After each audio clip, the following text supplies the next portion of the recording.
don't tell me this is just politics. This is a war without bullets. And silence is surrender. So here's how my day started.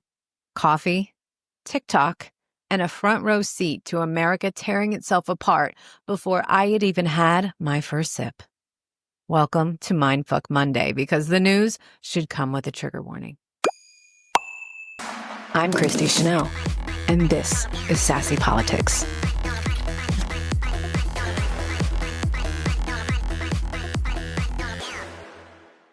I start most mornings on TikTok. Not CNN, not CBS, not Fox News, not any mainstream media. Why? Because at least on TikTok, if you're lucky, you'll catch raw footage before it disappears.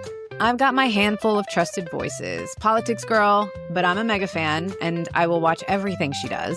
Midas Touch, Hawk, Aaron Parnes, they're not polished anchors. I mean, although there's some debate here. Maybe some of them are, but they're not afraid to say the word fascism, and I think that's the main point. They're people on the ground telling the truth.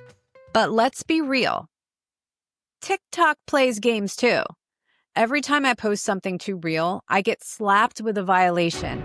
Nudity, alcohol, 18 and over only. And it's bullshit.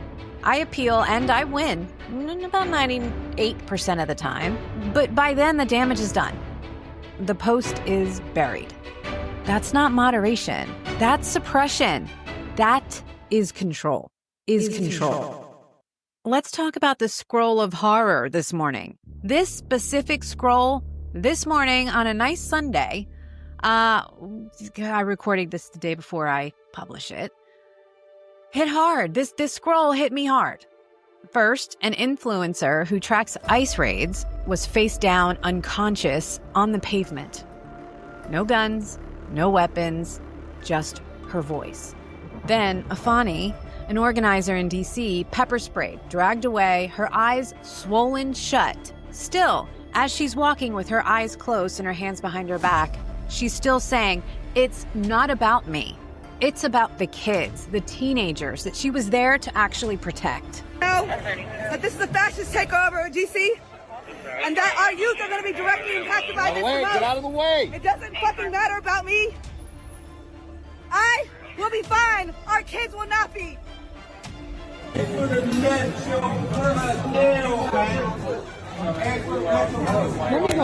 The police just used excessive force, detained Afeni, pepper spray her in the face. Then I flipped to Instagram, and for a second, I had some hope.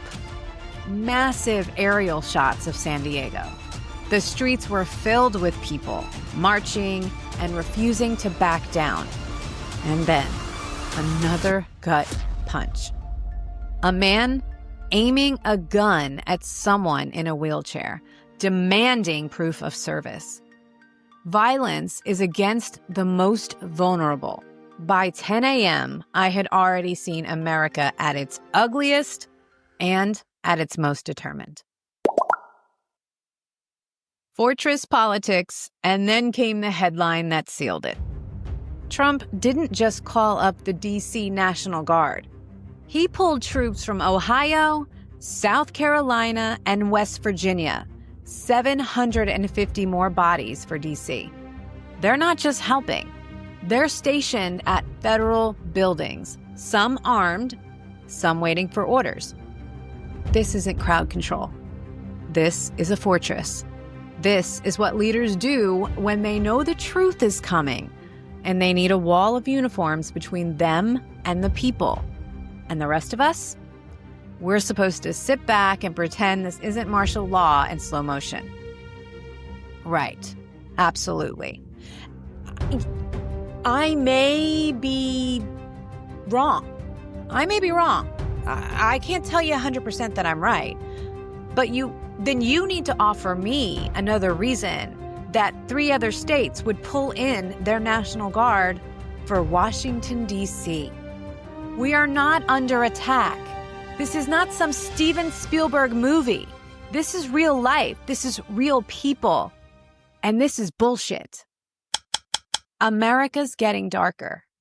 Here's my truth. I've always said I'm pro-Second Amendment, with limits. If you've got a history of violence, abuse, or instability, you should have to prove you're safe. But lately, every protest, every opinion, every classroom lesson feels dangerous. I grew up in Jersey, never owned a gun. Guns scared me. But here in Texas, guns are like Starbucks. Every corner's got one. And now, in 2025, I'm saying it. I'm taking my daughter to buy a gun and learn how to use it.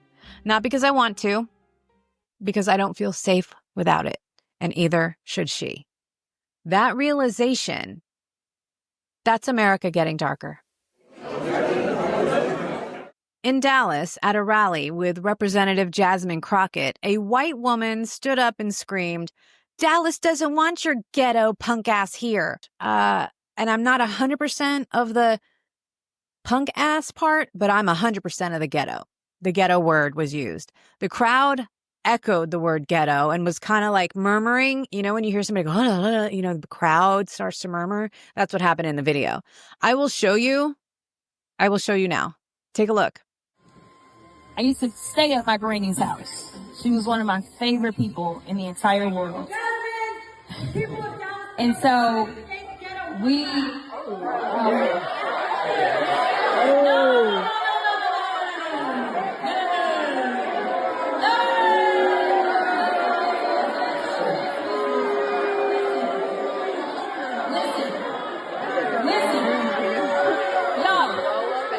This is part of the problem. This is part of the problem. I want y'all to be part of the solution. Yeah. We're going to show these people that ignorance will not win the day. You have to show them that racism is not a Hate doesn't whisper anymore. It screams into microphones, and I would like to give props to Jasmine Crockett for handling it as professional as she did. Kudos to you. I don't know if I could have been as professional. Everybody's heard that Taylor Swift has released a new album, TS12.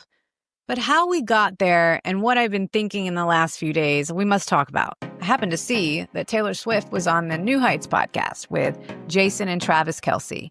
She's got a new album that she's releasing, TS12. It's not fully released yet, but she was out teasing it and talking about it. So she appeared on the New Heights podcast. How cool is that? I was kind of excited about it. I really liked Taylor and Travis together, and seeing them together on a podcast was so cool. I tuned in. I didn't tune in live, but I watched it later. I probably have seen about 80% of it, and I listened to the podcast audio in my car. I'm still not done, but I'm close to the end at this point. And I was tuned in to every second, every word, every thought she had. It was pretty cool. I'm not going to lie. I've kind of had an obsession with her in the past. I think we might be moving past that right now at this point. We just might. The new album, $1 Billion Empire, and the internet's fighting about whether she's too rich to care. So on TikTok, we have a whole other opinion of how this whole thing played out to them. Here's my take. She's untouchable. She's a billionaire. So what's the excuse? Trump is out here mocking her. If I, a woman with no PR machine, no security team, can risk half my audience to tell the truth, what's her excuse for silence? Because think about it. Like, I started out in like true crime and mental health space and that kind of stuff. I went into politics merely because I couldn't look away. I had to stay and fight. And so I realized every day when I started talking about this that I was excluding half of the people that had started with me. And I made a choice in doing that. I realized I probably would be double the followers on all my platforms had I not ruled out half the US. It's something that I just know the cause is more important than the follows, honestly. So she's already done all of it. She's already done it. What's her excuse for silence? We don't need more vinyls. We need megaphones. We need her to use her megaphone. I'm sure. And the thing about it is, she came out and talked about it. I saw one of her movies on her tour that she kind of does that biopic thing. I don't remember the name. So yes, I wouldn't qualify as an absolute mega Swiftie, but I do adore her and hope that she proves me wrong and comes out and says something. But again, I did see her side seem to take the right side politically years ago. So I'm hoping that maybe she does that again. I mean, being that our lives depend on it, wouldn't that be cool? I think that would be cool.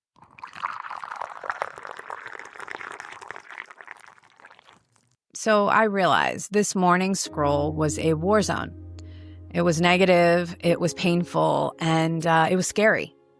But by noon, I saw proof that people are still fighting for each other. But democracy doesn't survive on hope alone. It needs mouths. It needs cameras. It needs us. Loud, unruly, unfiltered.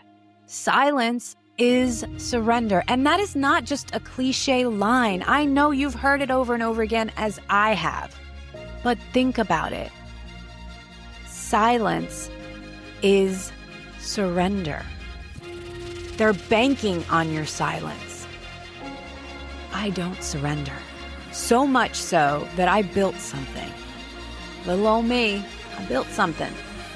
I'm forming a grassroots community, a media, the activist chain, because we are the media when the media can't be trusted. We are the warning system when danger comes knocking. We are each other's alert system. Like I said at the beginning of the episode, I need real people in real time telling me the truth on the ground. TikTok is doing that for me now, but it won't be doing it for me later. You already know what's happening in September. It's all about to change, and it's slowly happening now in preparation for that. I refuse to lose our only lifeline. That's why I built the Activist Chain. ActivistChain.com. Go there. Sign up. You'll get an email from me personally. And if you want to go further to support me and the cause, go to buymeacoffee.com/activistchain. Every dollar builds the infrastructure we need to protect each other. But more than money, I need you awake.